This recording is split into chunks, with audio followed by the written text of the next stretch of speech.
Welcome to The Fight with Teddy Atlas, presented by Dynamic Striking. I'm Ken Rideout, joined as always by the voice of all combat sports, the legend Teddy Atlas. Teddy, how you feeling?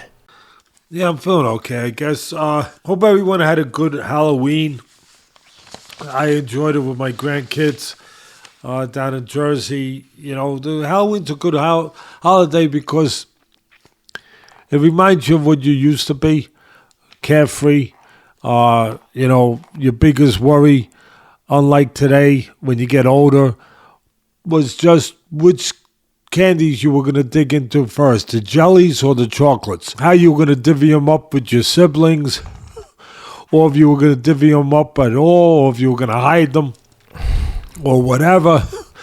But it reminds you of that, and it's just a fun holiday to watch the kids be kids. I'm down there. My little 15-month-old granddaughter, Adeline, was a cookie, even though a lot of people thought, they didn't see that she was a cookie. They thought that she was actually a bumblebee. And but she was a cookie. But it didn't matter. She was cute. And some people even thought she was a ladybug, even though she was a chocolate chip cookie. So I didn't know too many ladybugs that are that color. But she was great. Little Joseph was King Kong. Little Mara was a witch, and my buddy in Las Vegas was his father's favorite animal when he was little, a giraffe. So we had it all. Just makes you forget about when you get older, you got to worry about things that when you're a kid, everything is ice cream and cookies and candy. And on that particular day, just pretty much candy. So it was a great day, great weather, all that stuff. And also my grandson, he's got more common sense than, well, they all do. But little Joseph, he reminded me he has more common sense than most adults that I see. Where he went into his bag and he brought me a candy, and I said, "Thanks, bud, but I'm on a diet." And he looked at me and he said, "Papa, it's Halloween. Nobody's on a diet. It's Halloween." I said, "Oh, okay." That's about all the convincing I needed to break my diet. But it was, it was just great. And I'm putting together, with the help of my wife and a friend of mine, Lou Manfra, who he's one of the biggest boxing memorabilia collectors in the country. And he also is a trainer, does a great job, really, not just teaching kids boxing, but doing what the sport does naturally when it's in the right hands. Just helping kids become men. Just helping them become better people. Giving them the tools, giving them the lessons that they need to be successful with things later in life, despite whether or not they have a fight, they don't have a fight, they go on to be a world champion, whatever. It teaches them that, with discipline, with direction, they can get to the right place. And I think the most important thing that boxing can teach a young kid is that they can depend on themselves. Sometimes just simply they can like themselves, and that alone can sometimes get them kind of over that bridge of troubled waters that kids have from, in some of those adolescent years. Just that alone. So Lou Manfred came over here. He like I said, he trains fighters at a gym that is on Staten Island. They do really a good job, him and the other trainers there, helping these kids out and giving a place for kids to go where it could be an alternative to violence, as boxing always is, and again, just a place where they can find themselves. They can find out things about themselves that they just weren't aware, that they can use, later on to have the confidence to go and be better in school, try out for maybe a basketball team or maybe for an acting spot in a drama class where they didn't have the confidence to do stuff like that. It just helps them in so many facets of life. And he trains fighters where it's one of the gyms that the Dr. Atlas Foundation actually built some years ago and funded, along with Mike Cusick, a politician on Staten Island that really understood what a politician is supposed to be. It's not supposed to be somebody that benefits from the job themselves. It's somebody that's actually supposed to make sure that the people in the communities benefit, that they enhance those things rather than their own pockets or their own positions. And Mike Cusick helped the foundation put this gym together that's still there. This was about 7 years ago, I guess, 8 years ago. It's still there. It's still running. The foundation's not involved anymore. But Lou is saving, well, like I said, him and the other trainers there are saving people. And what he did, he took the time to come here and spend a couple days setting up my office upstairs, where I'm going to turn it into a studio, where the next week, hopefully, with the help of Sam and the help of Lou and Rob helping us get the right equipment, you're going to see a new place for the fight.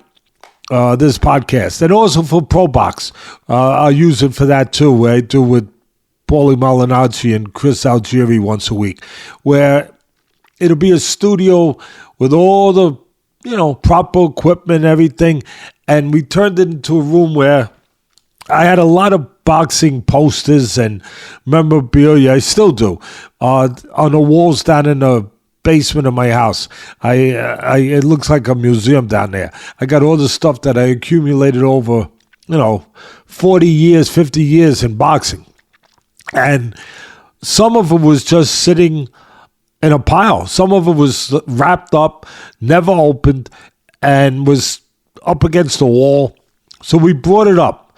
Me and Lou brought it up, and Elaine, my wife, and we put it up in the office, got the office all set up, put some of the boxing posters up, put some of the movie posters up, put some of the stuff that is important in my life, pictures of my father, pictures of some of the great fighters, some of the things that I've been fortunate enough to be involved in over the years. And again, just some of the posters of great fighters. Original posters from the 40s, from the 30s, that are just nice to see if you're a boxing fan.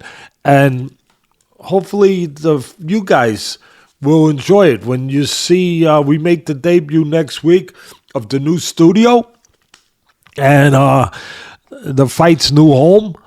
And hopefully everybody will enjoy the atmosphere, the new ambiance of that room. So again, I'm thankful to Lou. I'm thankful to Sam, to Rob, to my wife, to everybody that's gonna help make this just a cool place to do a show from.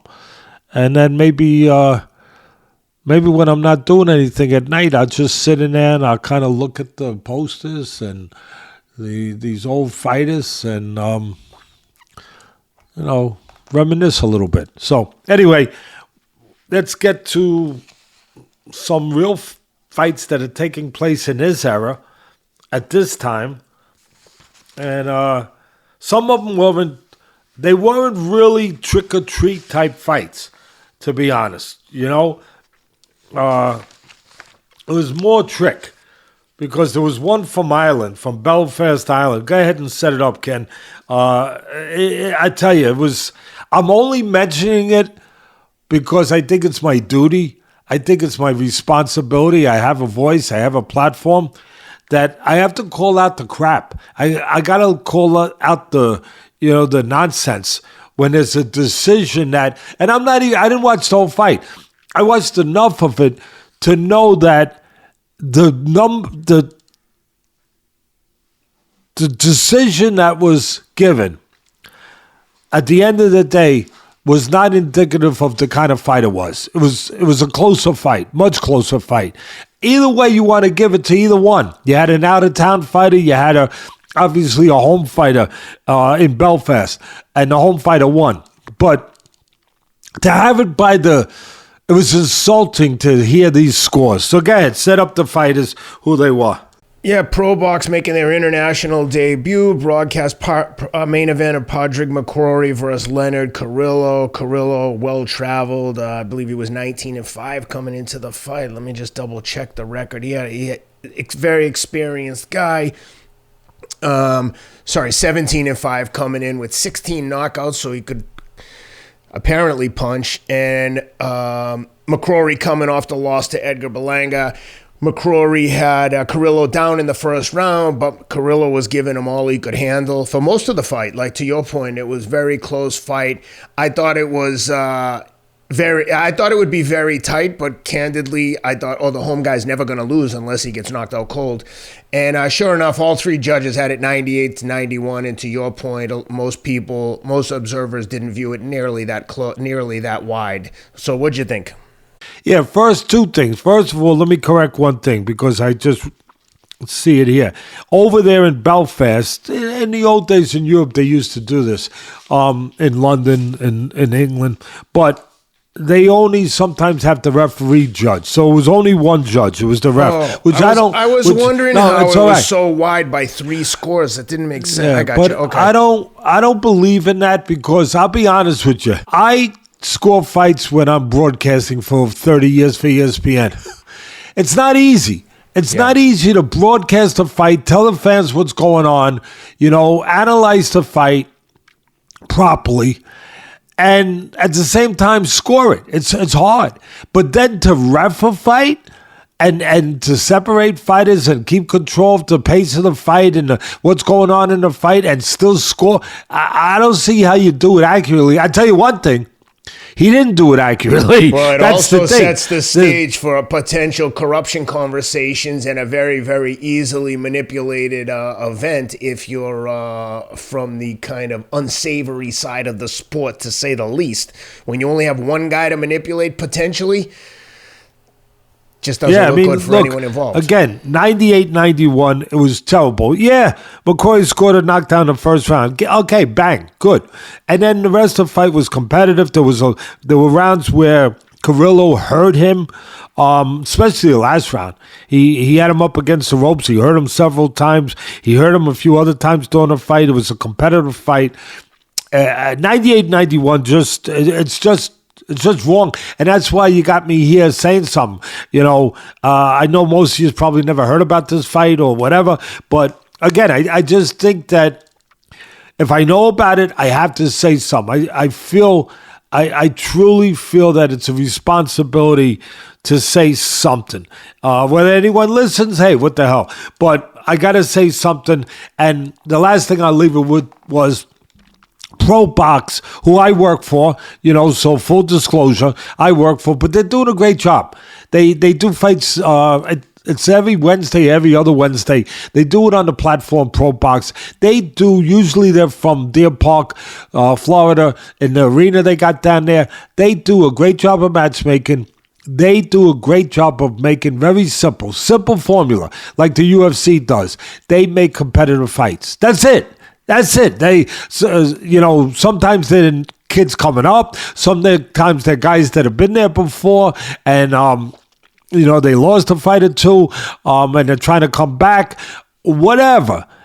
They, for the most part, put on 90% of the time competitive, really entertaining fights, and this was no different. And like you said, it was over in Ireland.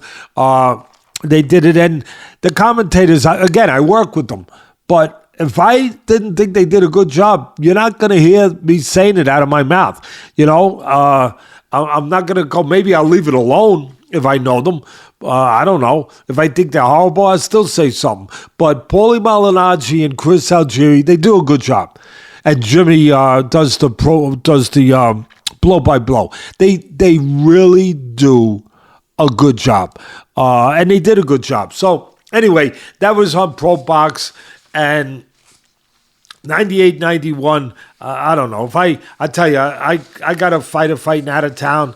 I don't want to go over there and just have a referee tell me if my fighter is going to, especially if it's a local ref, if my fighter is going to win or lose that fight.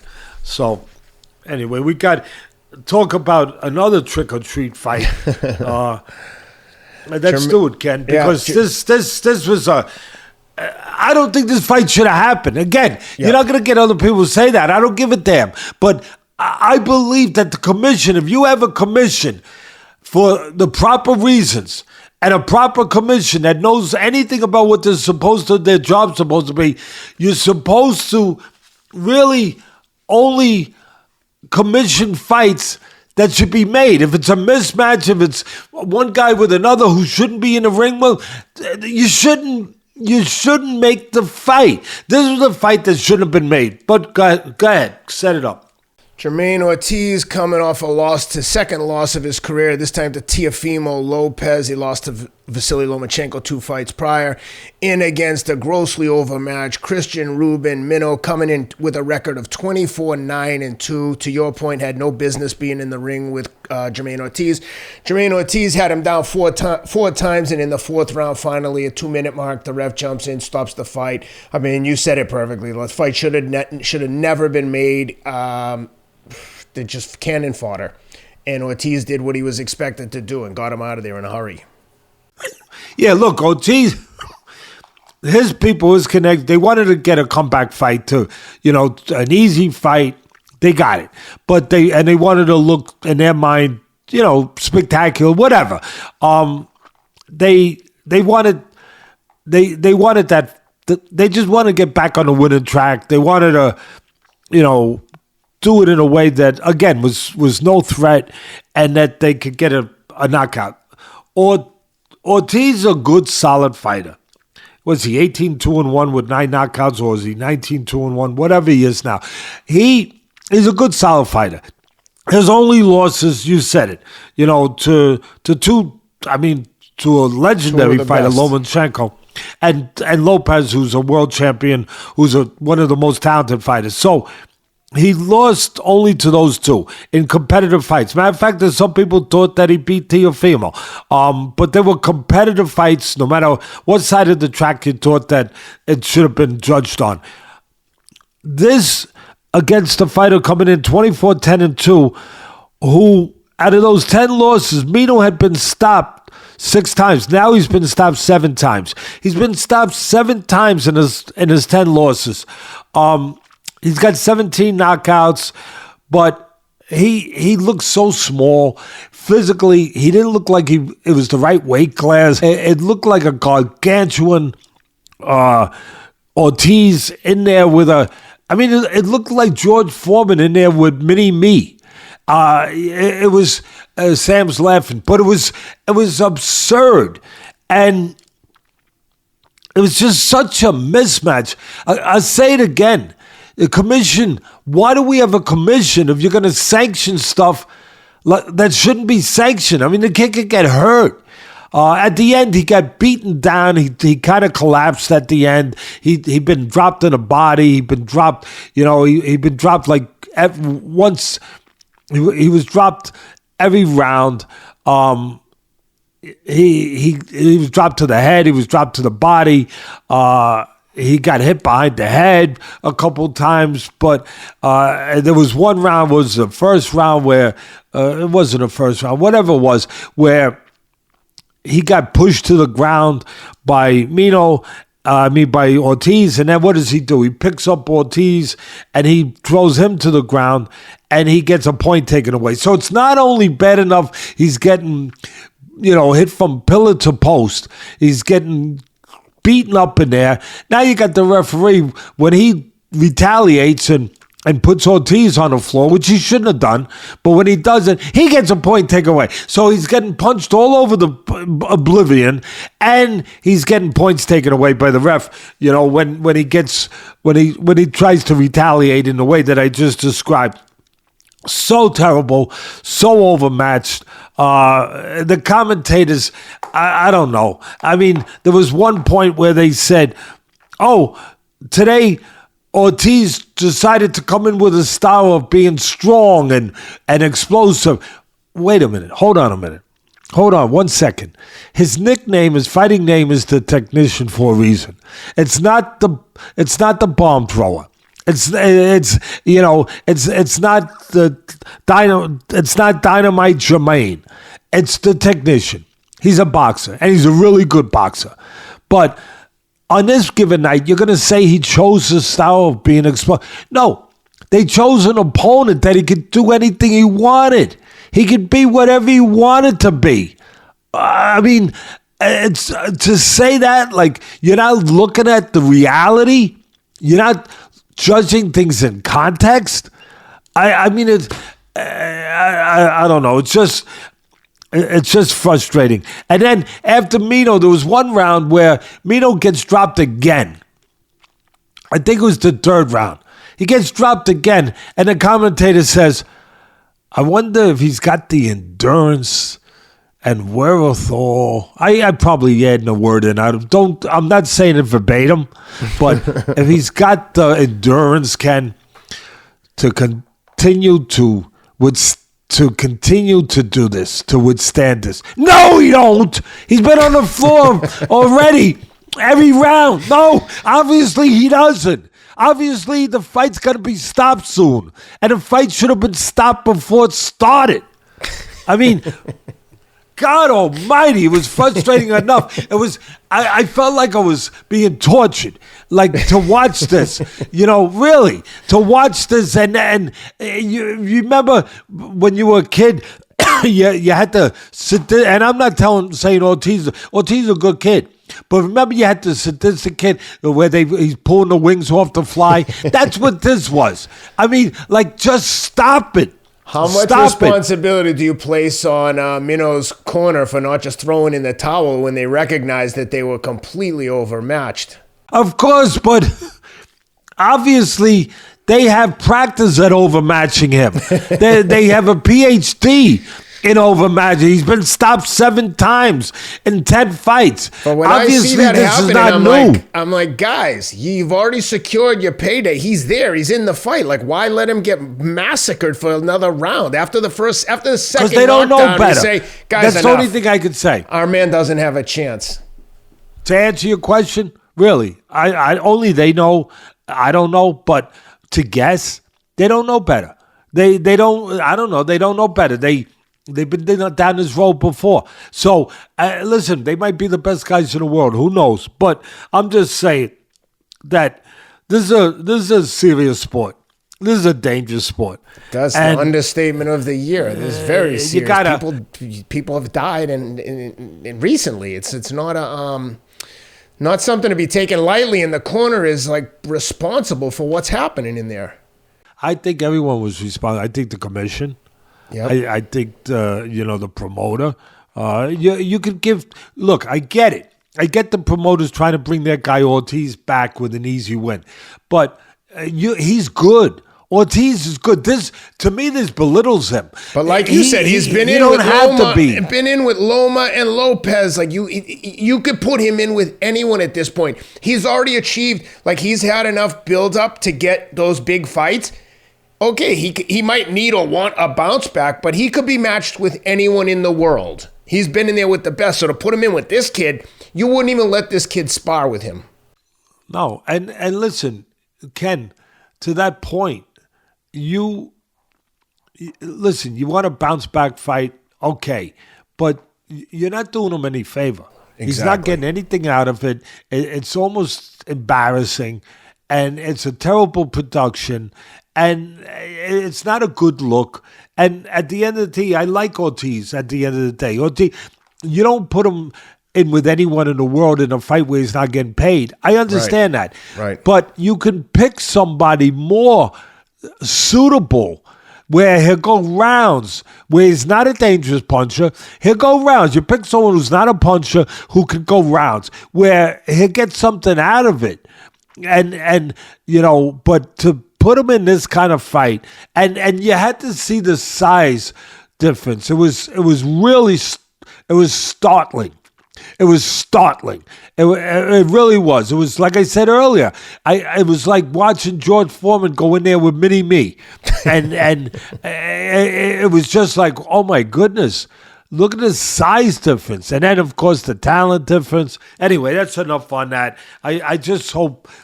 I hope these commissions could become better. I hope some of the people involved in the sport just could be. I don't know. I don't know. I just wish that they could be better, because these fighters, this kid Mino, he's a tough kid. He kept trying, and to the end, it got beaten out of him. But he's a game kid. He deserves better than this. Anyway, that's it. Okay. All right, O'Shaquie Foster gets revenge on Robson. Conceicao gets a razor-close decision win. I thought he won the fight. This one reminded me of a pitcher's duel. It wasn't the most exciting fight I've ever seen. It was intriguing and interesting if you like the sweet science. It was just incredibly close. But what'd you think of the fight? Did you think the right guy got the decision this time? Yeah, no, I thought it was a draw. I'm going to put it up right now. First, I'm going to put it up. All right. I'll let the people take a gander, take a look. And while they're looking, know that the scorecards were 115, 113 twice for Foster, and then one guy had a 15-13 for Conceicao. So pretty much without being a draw, as close as it can get. Yeah, listen. From a scoring perspective. Close fight. I previewed it. I picked Foster to win, but Foster, good defensive fighter, good technician, a good sharpshooter. He doesn't waste anything. Your grandmother would have loved him at the dinner table. He wouldn't have left anything on the plate. He didn't waste anything. He doesn't throw stuff if you don't think it's going to land. He's very concise with his punches. He's very technical. That's the good news. The bad news is he doesn't do enough sometimes. He leaves a lot on the table. Sometimes he could do more. And he lets rounds be close. And that's what happened the first time. Everybody said, oh, robbery. That's why the rematch was mandated immediately. Because there was an outcry. Robbery. It wasn't a Brinks job. It wasn't the greatest robbery. I didn't think it was that kind of robbery. I thought Foster probably won the first fight, but it was close. And it was close because, Foster's prettier. Foster does things more polished, technically by the textbook. But Conceicao's a guy that had fought 3 times for the world title. The third one was the charm. He had fought twice before a loss, and then he finally got the title. He does everything in threes. He fought in 3 Olympics. First 2, he didn't medal, he didn't win, and then he won the gold medal representing Brazil. First gold medalist in boxing in the Olympics for Brazil. He won the Olympics. So this is a guy who doesn't get it done the first time. He tries again, and he gets it done finally. I thought the first fight was, again, it's just the outcry I thought was too much. That, Foster was technical. Foster was concise. He was a sharpshooter. He probably landed the cleaner punches, but Conceicao outworked him. And there were rounds where he out-hustled him. And there were rounds where they were very close. This fight had a lot of close rounds again. A lot of close rounds. Where, Foster's in there, he's Rembrandt. He's painted a beautiful picture, strokes beautiful, he's not wasting any paint, he's not at all. And here comes Conceicao. He's a graffiti artist. He's spray painting all over the freaking joint, and not bad, not sloppy, but he's not Rembrandt. He's not Picasso. But he shouldn't get penalized where you're not recognizing what he is. He's a guy who's working hard. He's a guy that's throwing. He's going to the body. He's trying to time you with shots. He's a guy who's getting his in spots. And he's a guy who's blocking a lot. Both guys were not hit much. Both guys' defense are good. Conceicao does a lot of blocking. Foster moves his head. He blocks. Neither guy was there to be found easily. So there wasn't a lot to really separate in the rounds because, again, nobody was getting beat up. Nobody was getting hit a lot, and that's good. That's a mastery of the art. I like it. But I thought that it was a foregone conclusion because of the outcry of the first fight with the decision, which I thought it was over-exaggerated. Again, I thought Foster won, but not the outcry that they made it into this crime of the century. I've seen much worse. Much, much worse. But I felt, and I did the preview on our podcast last week. You guys could go back if you don't believe me and listen to my words. I thought Foster would win. I thought he'd be a little better. But I also thought that the judges would have it marked down automatic that there's no way Foster ain't getting it. Because the judges were going to have a lot of scrutiny on him. They were going to be under scrutiny. They were going to have a light flashed on him. Where, because of the controversy in the first fight where they said it was a robbery, they're going to have pressure to get it right. And getting it right in their mind and in the boxing world's mind will mean give it to Foster, the guy who didn't get it the first time. And that's what they did. At the end of the day, you can talk about the scores, split, this, that, sideways, what. I don't care. They did what they wanted to do, what I think they had to do. They gave it to Foster. Now, I'm not saying you couldn't give it to Foster by a point. I'm not saying you couldn't give it to Conceicao by a point. I'm not saying that. It was a close fight. Like I said, I wound up having a draw. I don't have a problem you want to give it to Foster by a point. But I don't think that... I know the sport too well. I just don't think knowing what I know about this sport and the stuff, kind of like the sausage, how it's made. After you know how the sausage is made, you don't necessarily want to eat sausage anymore, Ken. And I know how the sausage is made in this business. And I expected, at the end of the day, there was no way Foster wasn't getting that decision. I thought, like I said, he was a little better. I thought Conceicao was better. I always say, and everyone copies my saying now, and it wasn't my saying. Customato used to tell me, but I'm the one who put it out there, and amplified it. Where a fighter wins the title, they become 30% better. And I thought Conceicao was better. I thought Foster was better, but I still thought Foster could have been more busy. He hurt, and that was probably the difference. So I don't have a problem with Foster winning, the people. I don't.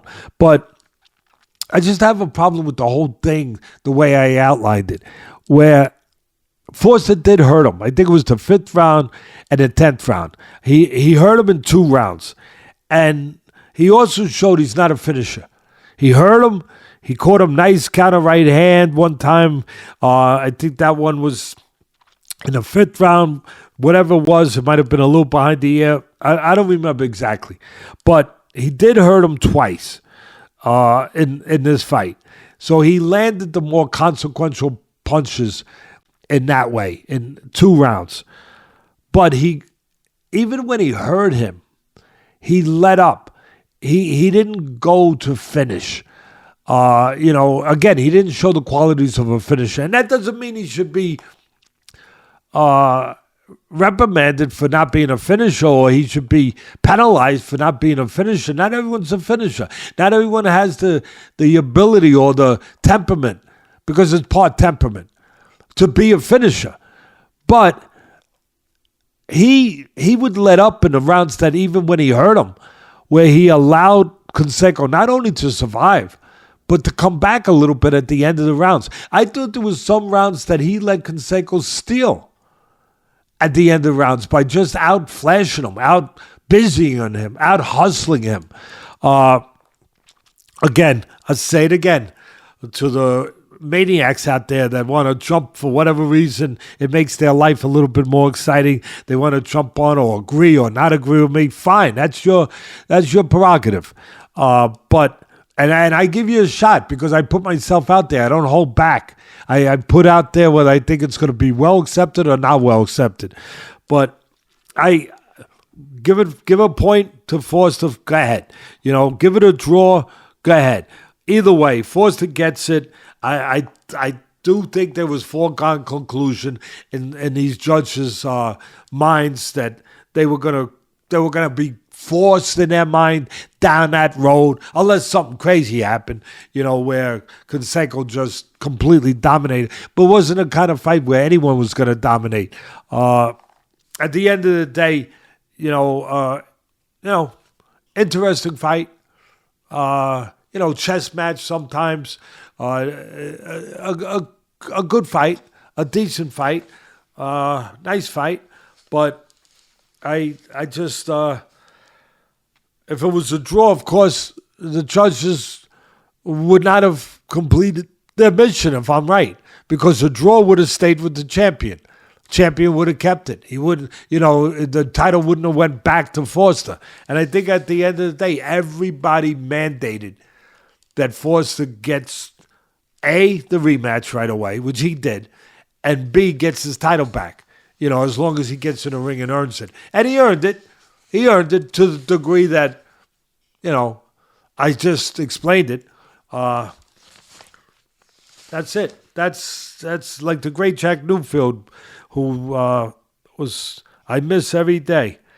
He used to say, Teddy, that's my story, and I'm sticking to it. So that's my story. I'm sticking to it. I thought that the final analysis or, parts that some people do look forward to, I think to from a technical standpoint for me to point out, I thought that Foster should have used his jab more. He's that kind of fighter. He's the kind of fighter that he controls the outside really well. Yeah, there was a lot of inside stuff that he got smothered. He let himself get smothered. He could have done more on the inside. The announcers said that. I'm not going to steal their thunder. What I say because I saw it. The commentators were right. They were right. Timmy Bradley, and he said that Foster was allowing himself to be smothered, allowing himself to be tied up. He was going along with it. He was. He could have done more on the inside, where Conceicao was smothering. Conceicao was, tying up a little bit in spots. No doubt about it. But for my thoughts, I thought Foster should have been doing more on the outside because he's designed to be an outside fighter with his technique, with his style, where he uses the jab to set the table and then eat with the right hand, where he can set up combinations, where he can control range and distance. He was allowing Conceicao to close gaps, to score, to hustle in spots because he wasn't jabbing enough.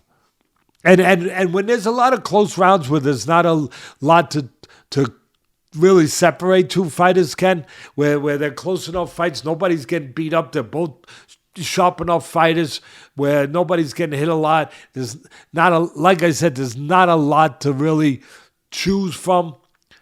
Whoever uses the jab is going to win that round.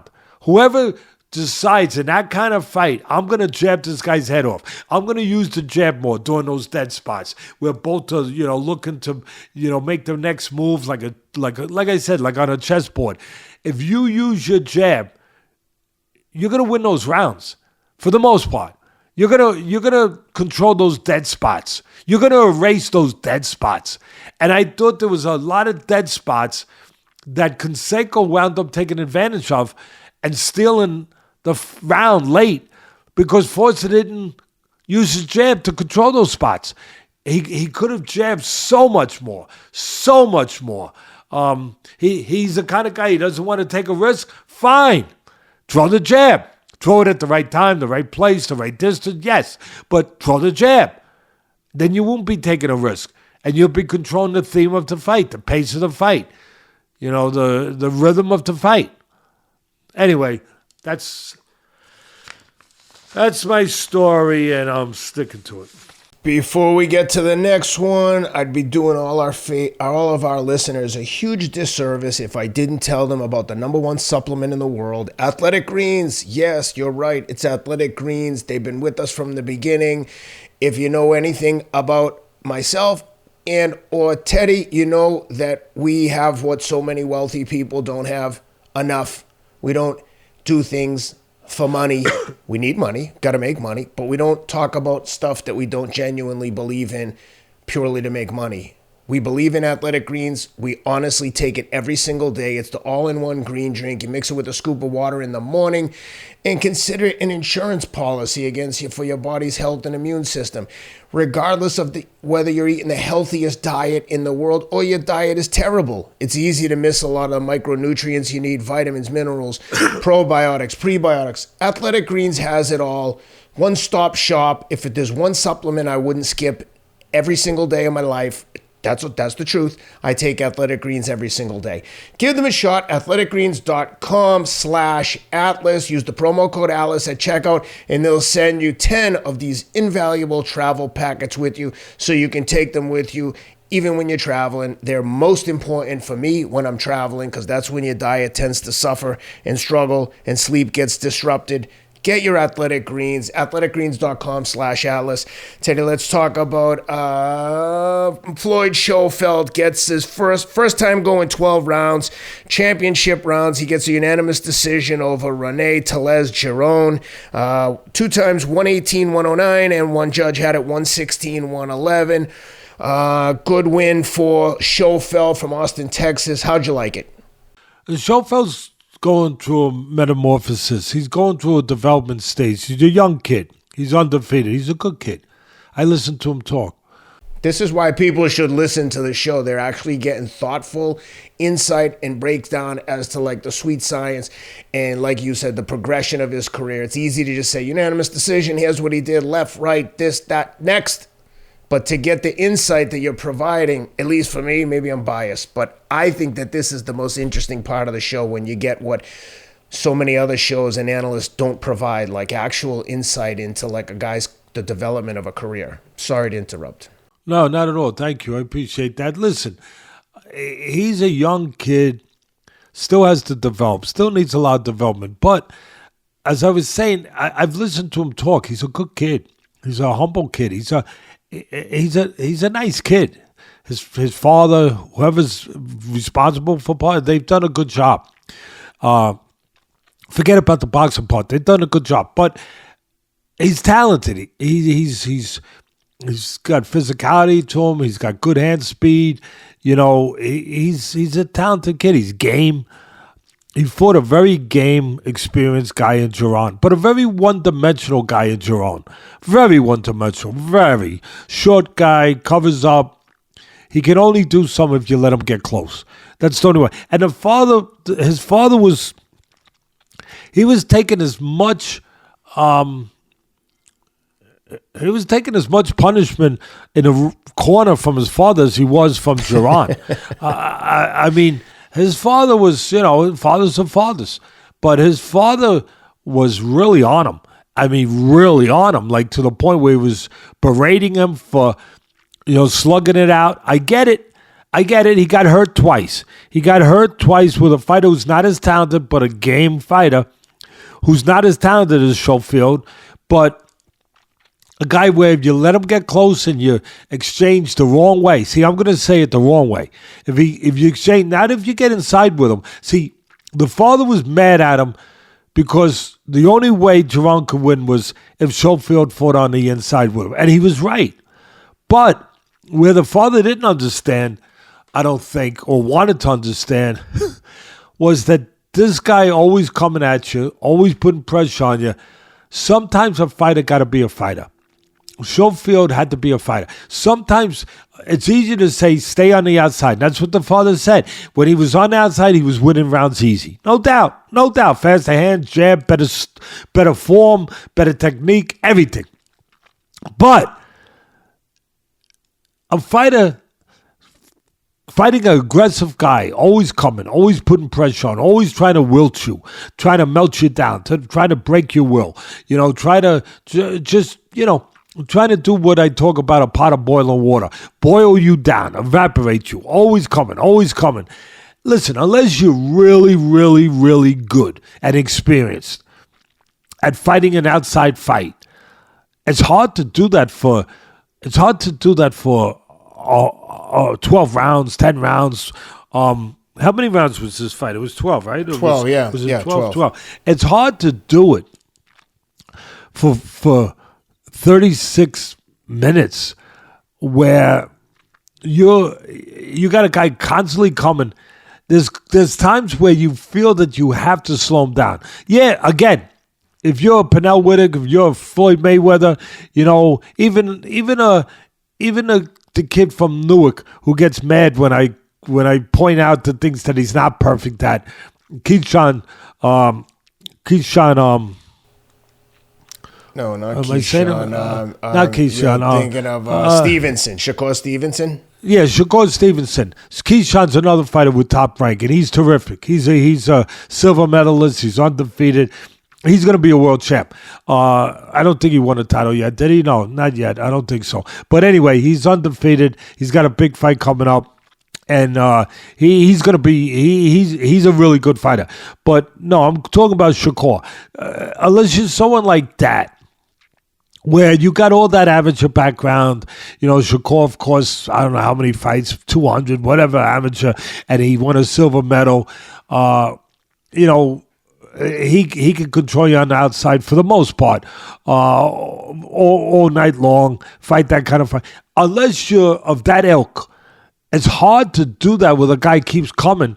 Unless, like I said, you're really, really, really, really good and experienced at doing that. Otherwise, there's spots where you got to fight inside in spots to slow the guy, to gain his respect, to gain your own respect.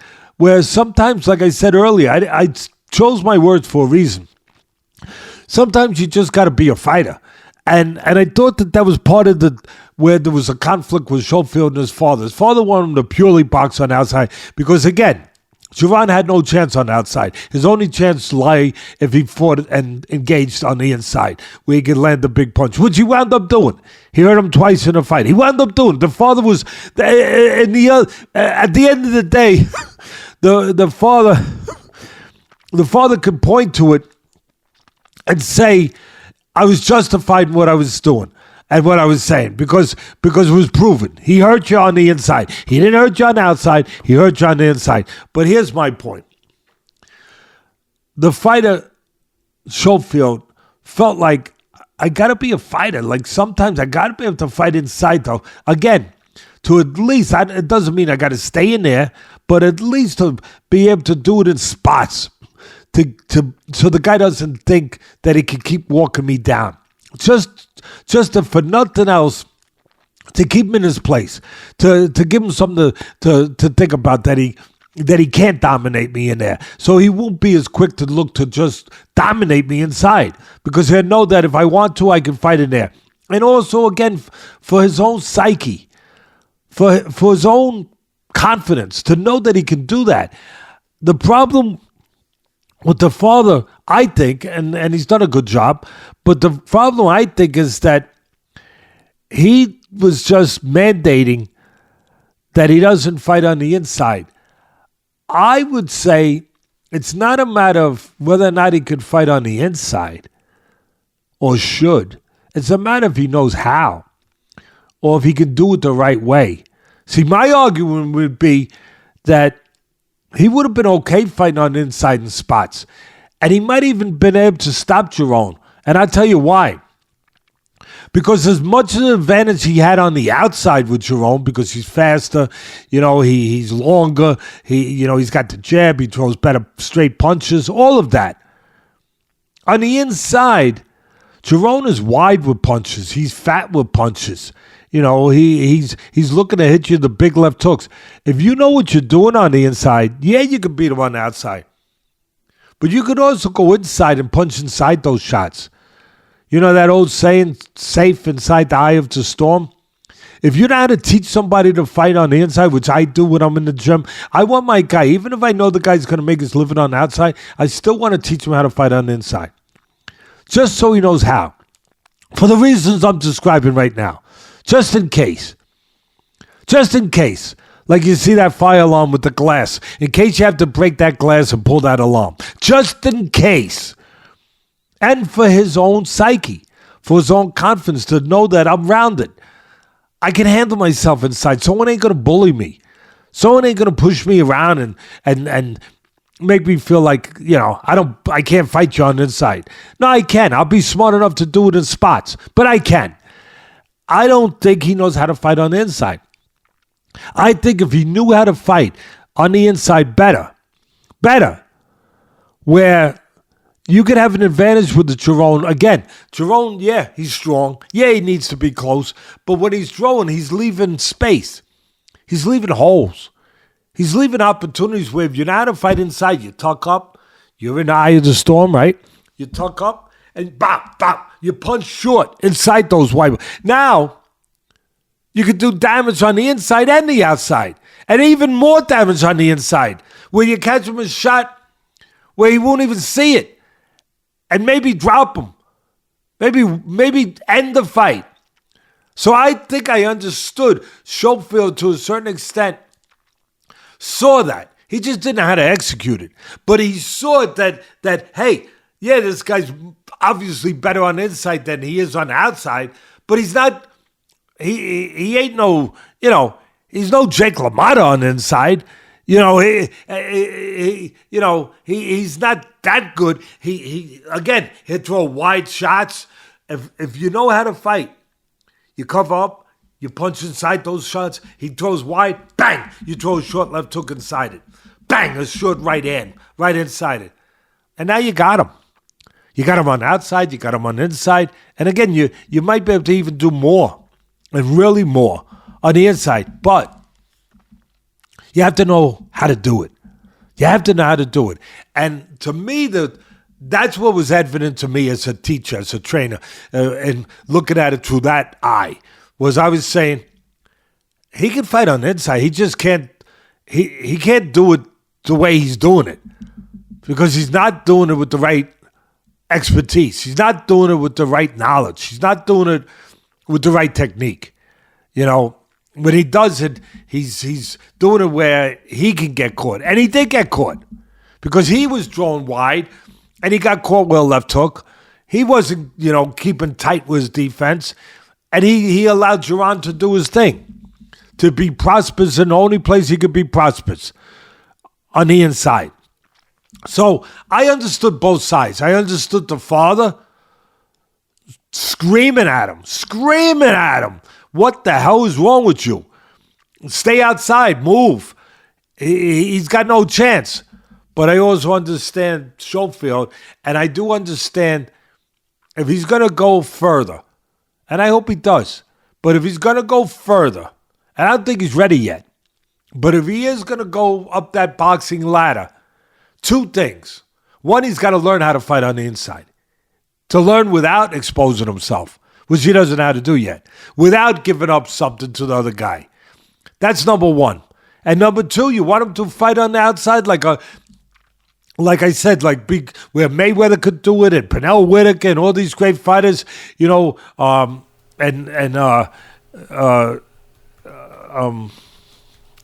fight I was just talking about a minute ago, Shakur Stevenson, you want to be able to do that? Okay. Then become better on the outside too. Because he still needs development on the outside. If that's going to be your ticket to fame, if that's going to be your ticket to the big one, you got to become better on the outside. There's a lot more you could do on the outside. You could do more off your jab. You could be more creative. Yeah, I saw you winning on the outside with a guy who cannot handle the outside, Jaron. But I don't think you're good enough yet to make a living only on the outside when you start fighting better fighters who could also fight on the outside.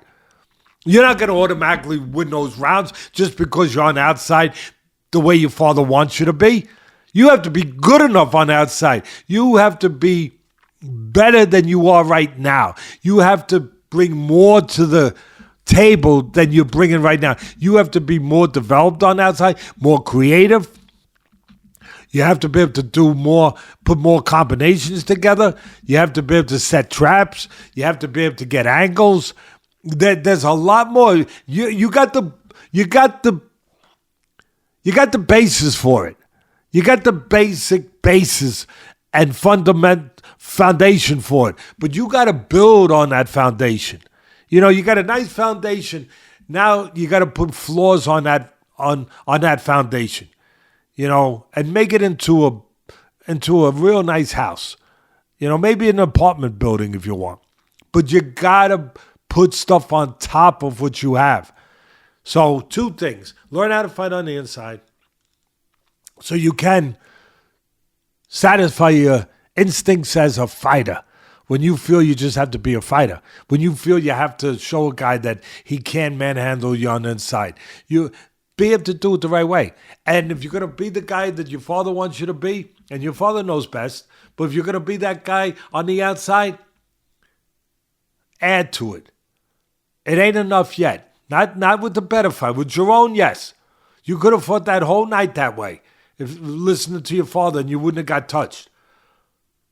But you're going to fight better fighters who are better on the outside. And you're going to have to, again, you're going to have to be doing more with that outside game than you can do right now or than you're doing right now. So that's my advice to a nice young kid who has talent, who's undefeated, who's at a turning point in his career where now you're starting to think, okay, do we take that big step? That next step's a big one. Do we take that next step, that big one? I don't think he's ready for it yet. I think that you need a few more fights. But more importantly, you need the development in those few more fights in the gym and then in those fights. So it's all coming from here and here. My experience, whatever it is that I know and feel I know, doesn't mean I'm always right. No, I don't think that. But 50 years in the business, you know, I laugh at some of these guys. I hope this don't come off arrogant. If it does, I'm sorry, Ken. But I don't look at the comments too much, but every once in a while someone is showing, and I got to laugh. I got to chuckle. I got to chuckle sometimes when I read somebody saying, oh, you know, he didn't, how could he say that? He don't know nothing about, you know, boxing. Like the person, whoever's making that comment from wherever they're making it from, the basement and God knows where, somewhere, God knows how they're dressed. Hopefully they got more on than just, you know, undershorts. But whatever, whoever's making that, and then they're commenting back, oh, what does he know about, you know, about that? Listen, I'm not saying I know everything, but I've made a living in this business for 50 years. The people that are making those comments, have you been making a living in boxing for the last 50 years? If you have, come on, take my job. Start your own podcast. Go on one of the networks. You know, go get a stable of fighters and start banging out world champions. Go ahead. God bless you. Do it. But to hear some of that stuff, and the only word I can use in a proper, nice way is ignorance. To hear some of these guys, am I wrong, Sam? You know, to hear some of these guys, am I wrong, Ken? To hear some of these guys, you know, say, oh, he doesn't know what he's talking about. Maybe I'm wrong. I'm not always right. But to say that you know more than that you're wherever you are. Last I checked, unless you're just not telling us that you're a guy who's got a whole bunch of world champs and you're a guy who does a broadcast of boxing somewhere and you're keeping it secret, you know, and you're just sending in zingers. because you have spare time on your hands to our podcast just to take shots. But really, you're a guy who's been making a living in boxing, unless that's the case. I don't think that's the case. How are you going to say, oh, you're an idiot, you know nothing about... No, I might be wrong about that. I might be, going up against the opposite of your opinion. But to say that I don't know nothing about it, it's not many people. I'm very blessed to have fans, and we're blessed to have fans that do appreciate the show. And we appreciate you. That's why we're doing this. We appreciate you. But sometimes it can be a little tiny, teensy, woonsy, frustrating to hear some of these comments. And sometimes a comment where I would have said something, and then the comment will say, oh, that guy really won. I don't know how Teddy thinks. And meanwhile, I said he won. It's like they didn't even hear it. Like at the end of the day, they didn't want to hear it. They just wanted to argue. So anyway, I digress. I'm human. I digress for a minute. But at the end of the day, I am just putting out my opinion. And this one, when I do it in cases like I just did it for this kid Schofield, I'm doing it because I care about the sport. I appreciate a fighter. I appreciate what goes into a fighter, especially a young fighter, what he's got to go through, what he's dealing with it. I even appreciate the relationships with a father and son, or what that is, what the dynamics are. I've been there. I appreciate all of that. And I'm just, in my own way, besides doing a show, besides giving a service to the fans out there to let them know what I think about certain fighters and certain fights, I'm also trying to give advice if I can, and hoping with that advice that it goes a teensy morsel of a way to maybe helping, and at the end of the day, I want to see guys succeed. I want to see a kid like Schofield become a world champ. So anyway, that's that, as they say. That will be that. All right, let's jump over to the UFC. Our friend of the show, Brandon Moreno, who's been a guest here previously, runs his record to 22-8-2. Wait, Ken. We can't. Oh, sorry, taking care of an undefeated fighter who's a top-rated fighter in the world now. That's right. Top-rated. Raymond Muratalla destroys Jesus Perez in the second round. Knocked him down twice in the second round, completely annihilated him, making a claim for a future world title fight. How'd you like it? You know what? He stopped Perez. Perez, 25-5, 18 knockouts, 27 years old. He's never been stopped before. He's fought some good fighters. Never been stopped. And again, not just my observation, the commentators right on the button. Never been stopped. So it's a feather in the cap to stop this guy. But I'm going to say what I feel what I saw. And obviously it was a different observation than anybody else. And again, I don't know if I'm right. I just know what my eyes and my gut tell me. Something didn't look right. Taking nothing away from Muratalla. He looked great. Him and his trainer doing a great job. Robert Garcia, tremendous trainer. One of the top guys now. He looked terrific. He looked better than I've ever seen him. But even though he was in there with a guy never been stopped, Perez didn't look right. Maybe it's just because Muratalla did what he did. Fine. I'm fine. Maybe that's it. But he didn't look right. His legs didn't look right. I'm not talking about after he got hurt. They just didn't. They look stiff. Now, look, he doesn't have any of the earmarks going in of a guy who's shot, who should have old legs. He's 27 years old, never been stopped before, has fought good fighters. But I don't know. You never know when a guy is going to get to that point where some something can show. It's a tough business. It's a grind. It's a business that takes something out of you every time you get in the ring, or potentially. You just don't know. Some guys, they could be 37 and they're not showing any signs of being worn or shot worn. Some guys could be 25. They could be shot. You don't know the genetics. You don't know the track record. You don't know the past. How many amateurs, how many wars in the gym. You don't know. I know. I've been there. I know that there's a possibility. I know nothing about Perez except what I'm laying out there, what you know. But his legs, to me, they didn't look stable. But Muratalla did what he had to do. He did a great job. What did he do? He kept the guy, he made him fight his fight. He controlled the geometry of the ring beautifully. As good as I've ever seen it, as good as I've seen someone do in a long time. He kept Perez, he did what Garcia would want him to do. He kept Perez at the end of his punches. He kept him at the end of the jab. And he hit him with the jab. And you know what? If you can hit a guy with a jab, you can hit him with the right hand. He hit him with the jab, and then he blinded him with the jab, and then he caught him with the right hand. What round was it? Second round where he stopped him? I think it was the second, right? Yeah, second round.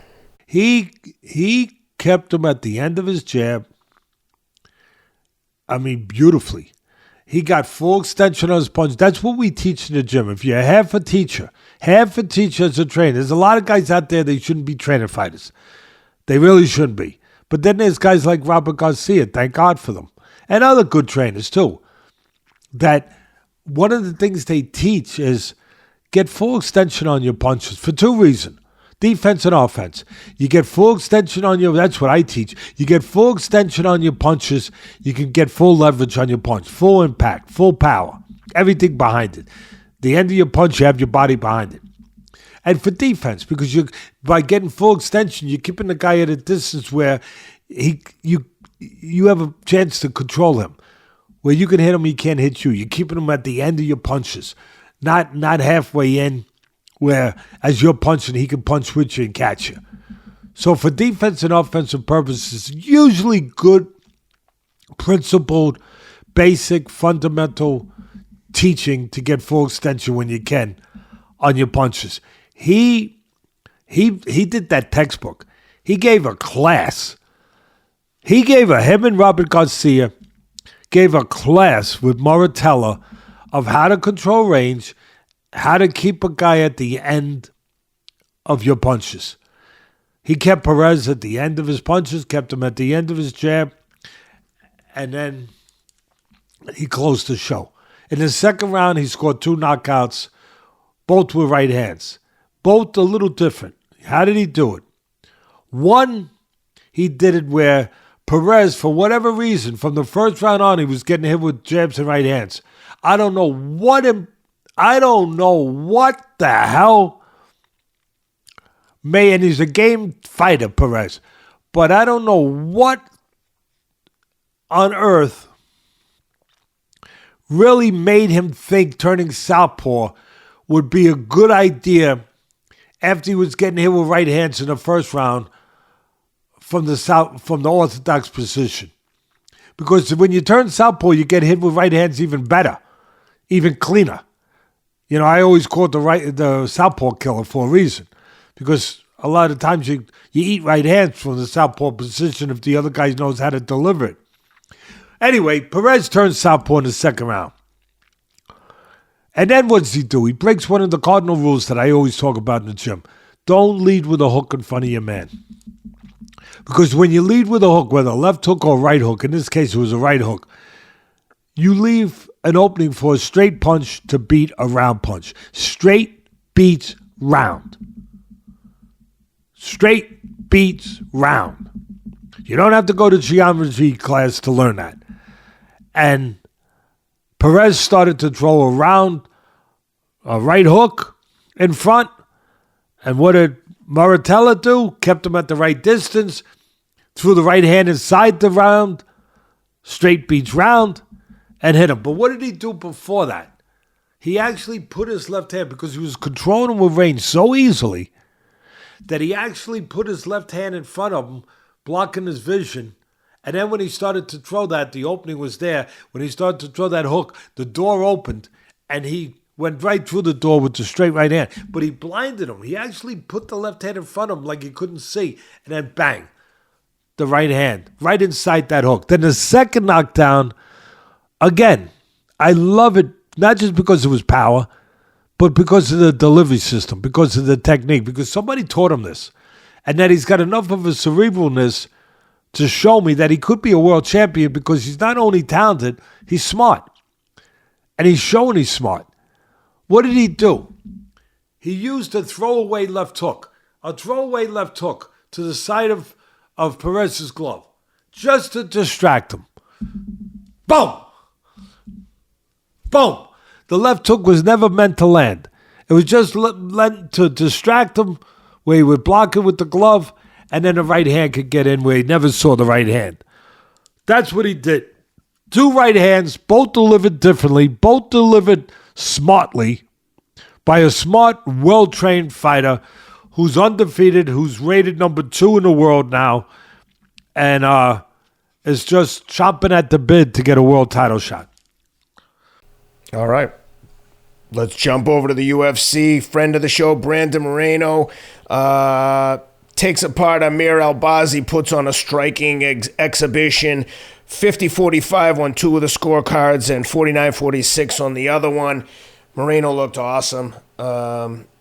Snaps a 2-fight losing streak and gets the win. How'd you like it? How'd you like that striking performance from Moreno? He came back. He looked great, physically, technically, mentally. First, I got to say, I felt bad for Albazi. Tough guy. 17-1, 17-2 now. Tough guy. You talk about coming back. He'd been away. He had 2 surgeries. He had a couple surgeries, right? He had surgery. Obviously pretty serious surgeries. One of the surgeries, I believe, was something to do with his heart and one with his neck. He comes back from that a layoff with dealing with that, right? And who does he come back with? This guy? Wow. That speaks to Albazi to take that. And it speaks to the UFC how there's no layups in the UFC. There are no gimmies. There are, you're not getting Christmas presents in the middle of October or November, But Albazi to come back and fight this guy, what a heart, what a warrior. I want to see him come back now after this, get a rest, and then come back with somebody a little less than his former world champion, great fighter, Moreno. Moreno, the point I want to make is this. He's 30 years old. I always talk about whether it's boxing or UFC, same thing, MMA. But I talk about my business. 75% mental. With some people, it's more. I was doing a show the other day with a fighter I used to train, Timmy Bradley. Was a world champion and a good person besides that. More important, or just as important. And we were talking about this stuff. And he said he calls me coach, which is, nice of him in an affectionate way, and I appreciate it. But he says, Coach, you always said 75% is mental. He says, with me, I thought it was even more. And you know what? Sometimes it is. And with Moreno, I think it's 90%. I think it's more. And I tell you why. I've seen 2 Morenos. Always a technically solid guy. Always a game guy. Always a tough guy. Always good. But then there's the great Moreno. The great Moreno that has beat guys like great fighters like Figueiredo and guys like that. They are only great when they're mentally in a great place. I've seen Moreno when he is mentally at that place, at that great place. And he's hard to beat. And then I've seen that Moreno where he's not quite at that place. Now, call it what you want. You call it hunger. He's made money now. He's been a world champion. It changes things. It changes things, baby. Call it what didn't change anything for someone like Michael Jordan, though. Yeah, because no matter what he accomplished, he was always looking to take you out. You weren't coming to his house and beating him. He was always hungry. He was always had that urgency. He always had that eye of the tiger, if you will. And guys, and some of the great fighters have been that way too. The great ones. Always. No matter what their accomplishment. Sugar Ray Robinson, I could go on and on. Henry Armstrong, on and on. So, I think that Moreno, I've seen him in fights where he didn't have that urgency. He didn't have that mental level of being that top level. He was still in great shape. He was still everything else. But he was not that guy. And when he fought a top guy and you're not mentally at that place, you're going to come up short. And that's where I've seen the difference with Moreno in that. For me, not everyone's going to see. That's just me looking at it from my background, my experience, how I look at things. But I saw him where sometimes he doesn't have that, what you want to call it again, fire, hunger, urgency. He's always hungry. I mean, he's a fighter. He's a warrior. He's a gladiator. But that extra something, that glint in the eye, whatever you want to call it, that urgency. I'll call it that urgency. Maybe it's something else I'll call that a lot of guys, they're afraid to even hear this, but fear. That little bit of fear that we all need. That fear of losing, fear of, just that little fear that gives you that edge. That fear, you have to have that fear. You have to have it. It's there for a reason, to make you ready, to make you urgent, to make you react to what you have to react to when you're in that kind of situation. A dire situation, a very, very serious situation. You got to have it to make you, to have that adrenaline extra, to have that pumping extra, to have that edge. You got to control it, but you have to have it. I've seen them sometimes where maybe that's it, where it's not quite there. But when it's there, that's Moreno. For me, that's the babyface assassin. That's Moreno. And I love the kid. I love the kind of person he is. I love what he's done in his life, where he's come from, everything about him. And that's what I saw. And you know what? These commentators are so good. They didn't get into the stuff I just did, but when he came out, I think it was DC, whoever it was, he came out, they were all good. They were all very good. But when he came out, he said he's focused. He used that word. He said he's focused. He's focused. Yeah, he was focused. That's what I'm saying. That's what I was describing. That this Moreno is mentally there. He's ready. He's focused. He's got that it. He always has the other stuff, but you got to have that it to make the other stuff work the way it needs to work against top guys. And he had that. And he was great. He was great technically. He became the boss in a fight. It was a fight where both guys were cautious in rounds because they didn't want to give the other guy a chance to have an edge, to get to jump on him, to get a counter opportunity, to make a mistake. But he found a way. In that kind of fight, whoever finds a way to be aggressive in a responsible way is going to win the fight. It's going to take the control. And that's what Moreno did. In a fight that was starting to, at first, he won every round, but they were close. There was rounds that were close. And then all of a sudden, he found the way to be aggressive in the right way, in a technical way, in a proper way. He did it behind his jab. He's got a good jab. He used his jab more than Albazi. I thought Albazi could have used his length.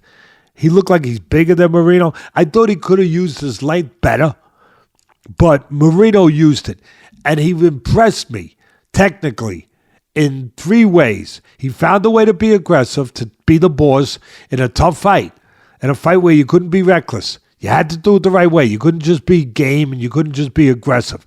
You had to be smart and technically good.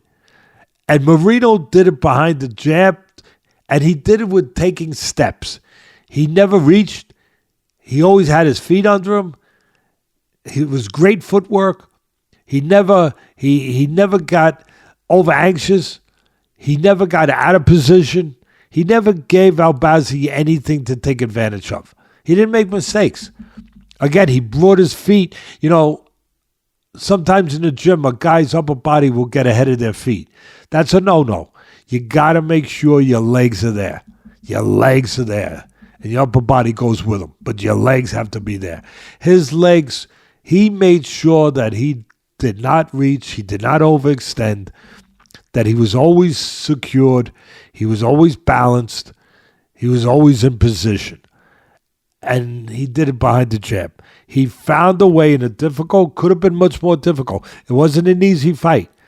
He found a way to be aggressive and to do it the right way without giving up anything defensively to Albazi. He mixed up his punches to the body, mixed in kicks.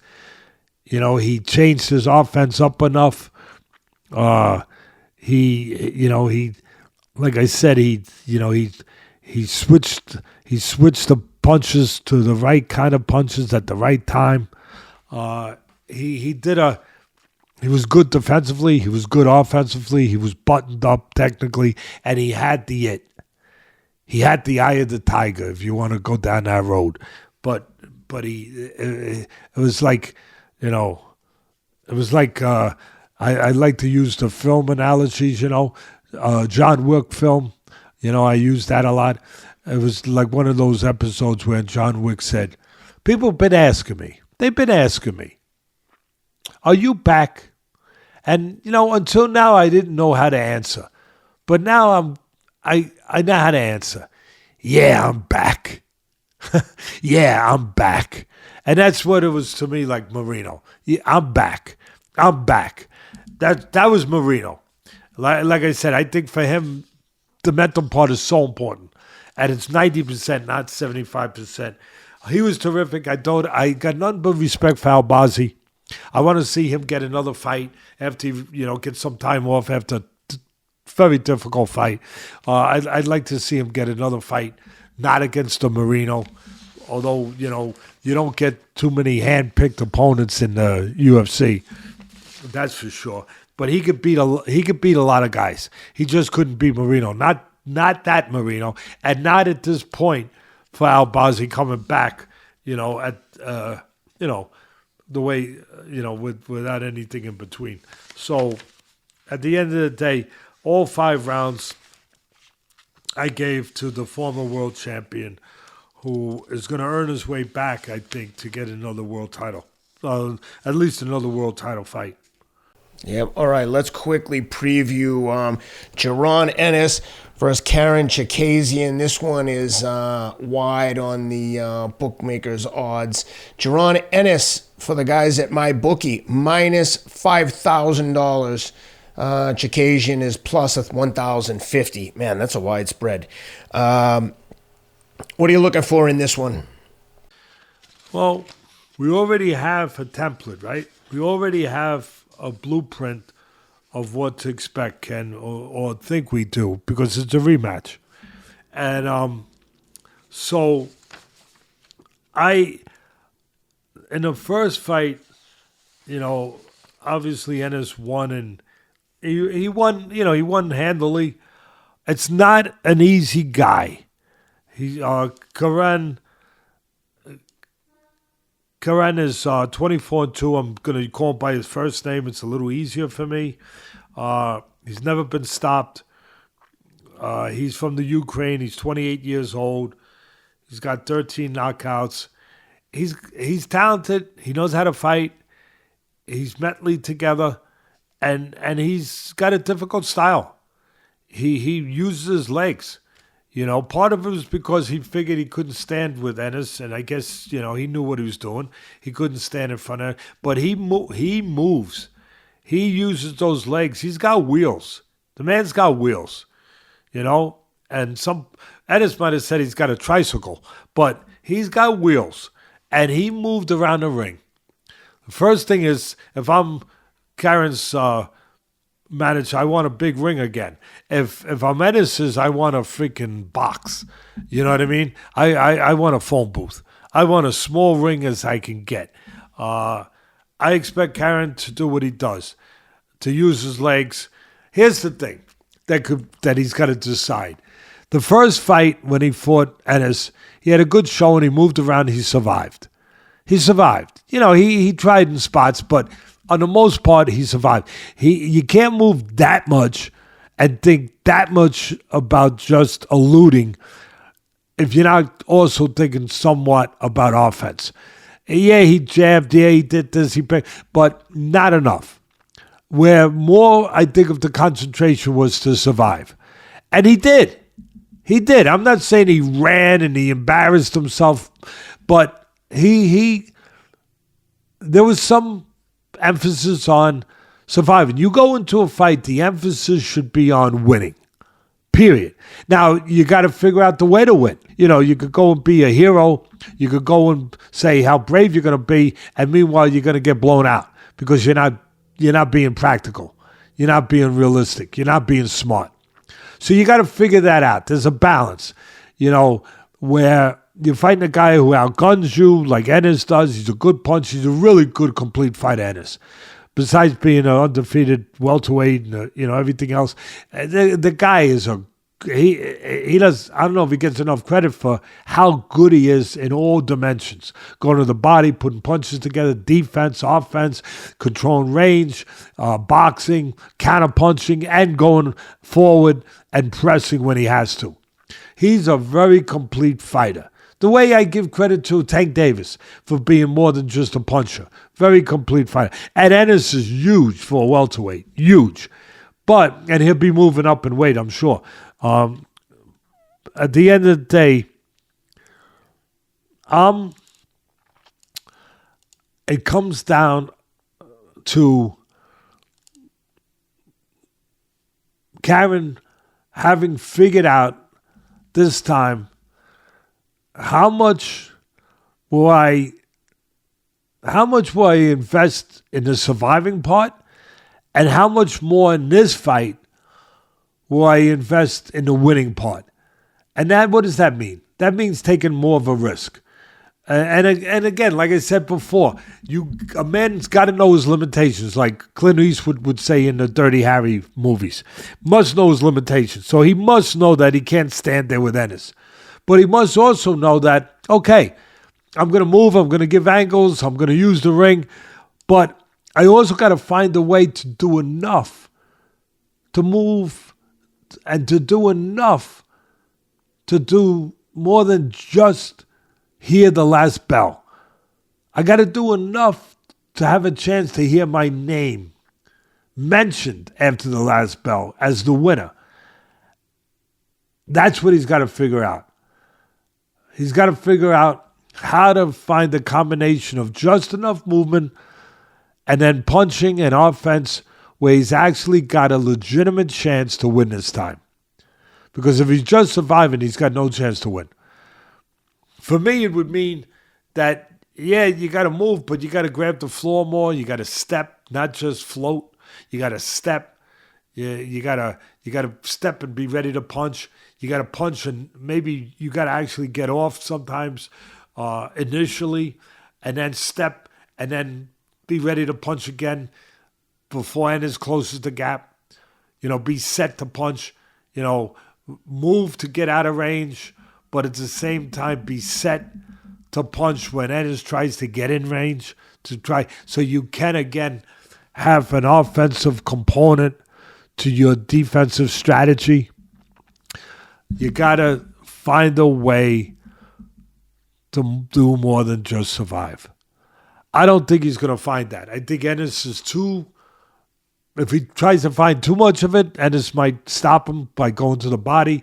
I think Ennis maybe wants to go to the body a little more this time. He wants to use his jab like he did the first time. Very important to use your jab against a guy like this, where you're controlling the outside. You're not letting him pot shot you. You're stabilizing him, even if you jab to his chest. You're stabilizing him on the outside. You're controlling the rhythm of the fight. And then when you can, you go into the body, trying to take air out of the tire. If Karen does fight a strategy, a smart strategy, where he's stepping instead of just running, where he's stepping and he's looking to punch, he's got a better chance to win the fight or to at least create enough offense to make it more interesting than the first fight. But that also will give Ennis a chance maybe to zero in on the body a little bit more and maybe find a way to stop a guy who would be very hard to stop because he knows how to fight. And because he does have that kind of style. At the end of the day, I'm going to say it's going to go rounds again. And I'm going to take Ennis. I'm not laying $5,000. You know, I'm not doing that. That might come as a shock to somebody out there. But I'm not laying $5,000. I probably would look at the prop bet if there is a prop for the over. I don't know if there is. No prop bet at the moment, but they may put some on as we get closer to the fight. And I'm sure if they do put a number up for the over, it's probably you're gonna have to lay something for the over because the fight did go the distance the first time. So at the end of the day, I'm gonna look for. Do we have scores on what that first fight was? Do you have something there that talks about that? On which one? The fight we're talking about? The Ennis one? Let me see if there's scores on the first one. Yeah, 120, 108 on all three scorecards for Ennis. Yeah, so if we're not gonna get a rerun of that. And I'm glad I asked you that question. I'm glad that we could finish with that. If we're not going to get a rerun of that, again, it's going to be part of the technical approach of Karen, but also the mindset. He's got to change his mindset to where for this fight, he's going to do more than just say that I lasted the distance with a tremendous fighter. He's got to be able to say, no, I tried to actually beat a tremendous fighter, even if it meant taking more of a risk than, I took the first time. Agreed. Well, Teddy, that was a thorough breakdown. We covered a lot of fights. Quick preview of the Ennis fight. In-depth discussion that you won't get anywhere else. Anything else before we say goodbye? No, I'm going to go and eat some of my grandson Halloween candy, if you don't mind. I'm going to do the same thing with my kids' Halloween candy. Have a great week, everyone. Please like and subscribe. Thanks for being with us. We'll be back next week to break down the Ennis Chukhadzhian fight. And good luck on Election Day to everyone voting tomorrow. Hope for a sound decision and a peaceful acceptance of the outcome, regardless who wins.